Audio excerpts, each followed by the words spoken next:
vídeo da criança toda suja de lama indo em direção ao adulto. O que vocês sentiram? Vocês sentiram mais, nossa, que divertido? Ou vocês sentiram, caraca, pra tirar isso do cabelo, vai dar um trabalho? Eu tive vontade de falar. Eu achei divertido. Eu achei pra caramba, mas vai dar trabalho depois. Eu achei divertido. Eu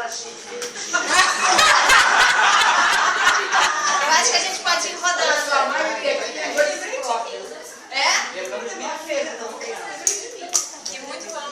Não, a pergunta de se tem filhos não é porque quando a gente convive com crianças ou filhotes, mas eu criei meus irmãos. A gente tem essa experiência do outro lado da infância. Né? A primeira coisa que eu queria propor é um exercício de pensar por que será que vocês pegaram essa imagem. Está todo mundo com a imagem?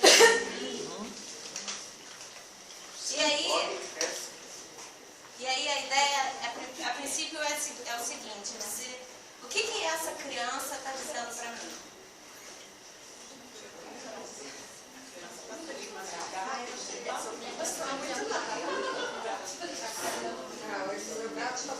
E aí tem um exercício que a gente faz em gestalterapia. Tem um exercício que a gente faz em gestalterapia que é a identificação com a figura. Que no caso seria assim, a minha figura é essa. Por acaso é uma imagem que eu gosto muito, das que eu escolhi. Eu diria assim, essa criança conta de mim de uma brincadeira, essa criança conta de mim de uma vergonha misturada com entusiasmo.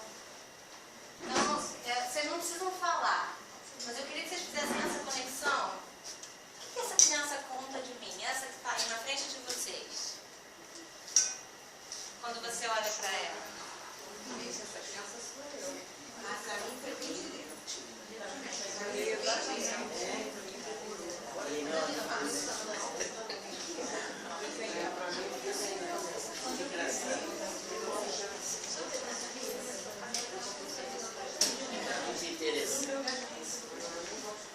Existe uma mensagem aí atrás que é um presente para vocês, tá? Que talvez no final do que eu vou falar isso faça mais sentido. Eu vou começar falando sobre a infância. Por isso é que eu perguntei sobre quem aqui tem filho, né? Eu tenho um filho de 4 patas, inclusive eu tenho um filhote em casa. E aí eu percebo que, por exemplo, eu tenho uma gata que recentemente ficou doente, inclusive me deu um baita susto. E ele, enquanto filhote de 6 meses, ele não está se importando se ela está doente ou não. Ele quer brincar. Então, muitas vezes, o comportamento de uma criança que só quer brincar pode ser um comportamento que seja mal interpretado pela gente, né? Incômodo, inconveniente. Isso é uma das nossas maiores feridas. Quando a gente pensa em psicologia... A criança está banada. Dentro da psicologia, quando a gente pensa de criança, a coisa que a gente pensa mais fortemente é sobre a nossa criança interior ferida. É a primeira coisa que a gente pensa. E o que faz a gente ter uma criança interior ferida? É o fato de que quando a gente nasce, a gente começa a perceber que determinadas coisas que a gente faz incomodam o mundo dos adultos. A gente é inconveniente, a gente é chato, a gente não está na hora disso, menino, você está todo sujo de lama, e ela não pode, e ela não deve. Não que isso não tenha que existir.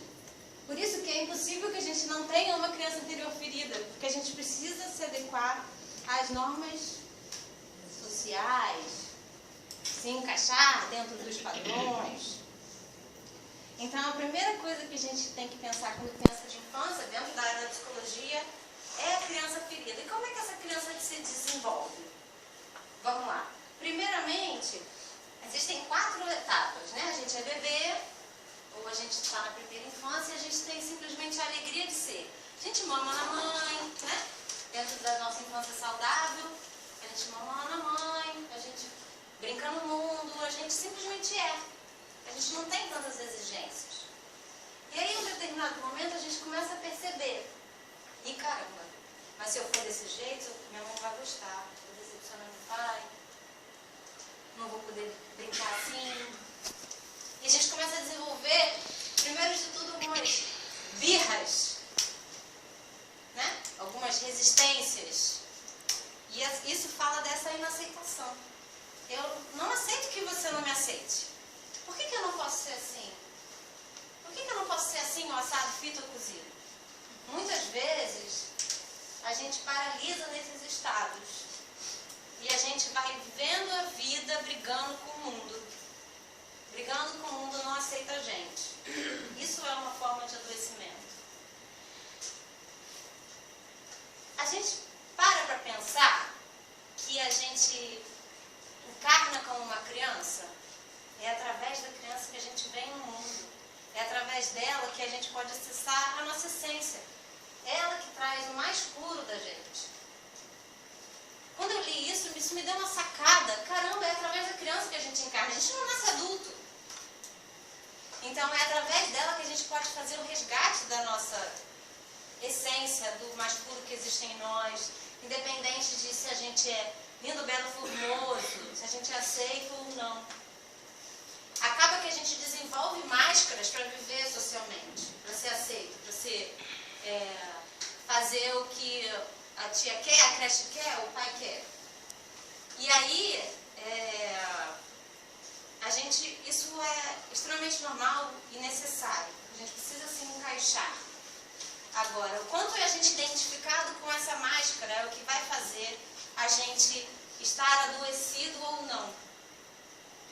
Se eu sei que eu preciso usar a roupa X, ser assim assado, no contexto tal, ok, eu vou ser assim, mas eu não sou isso. Eu preciso usar isso para este contexto. Se talvez eu tenha tido uma experiência, um medo do abandono, talvez eu possa começar a achar que todo mundo vai me abandonar. E aí eu faço de tudo. Por favor, não me abandone. A gente está identificado com aquela postura. Então a gente vai crescendo e desenvolvendo duas formas básicas de adoecimento. Criança interior é quase sinônimo de emoção.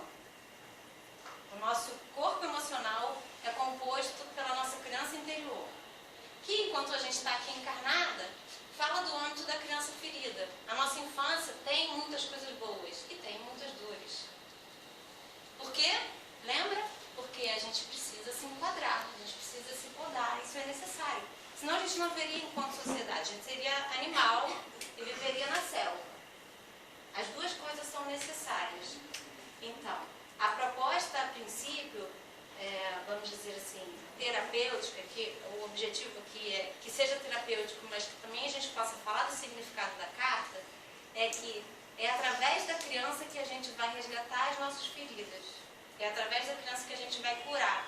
Porque a gente tem a criança ferida que a gente adquiriu na infância, mas a gente tem a criança divina, que fala da nossa essência, né? Que fala